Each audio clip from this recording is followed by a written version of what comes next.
जय महाराष्ट्र।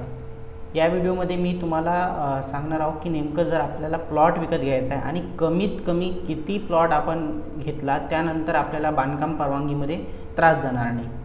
तर बघा, मी इथे एक सिंपल एक जिना दिलेला आहे एंट्रीला, त्यानंतर एक हॉल, त्यानंतर टॉयलेट बाथरूम कंबाईन आणि त्यानंतर हा किचन एरिया आहे। सेम एरिया किंवा आपण म्हणू शकतो सेम फ्लोअर, म्हणजे मजला हा वरील मजल्यावर सुद्धा कॉपी होणार, म्हणजे तिथे एक बेडरूम निघणार आणि एक लहान बेडरूम निघणार। त्यानंतर हा एरिया नेमका किती असेल जेणेकरून बांधकाम परवानगीमध्ये तुम्हाला त्रास जाणार नाही। तर बघा, अशा केसमध्ये जर आपण हा प्लॉट एरिया जर मोजला तर त्या केसमध्ये तुम्हाला कमीत कमी 21 बाय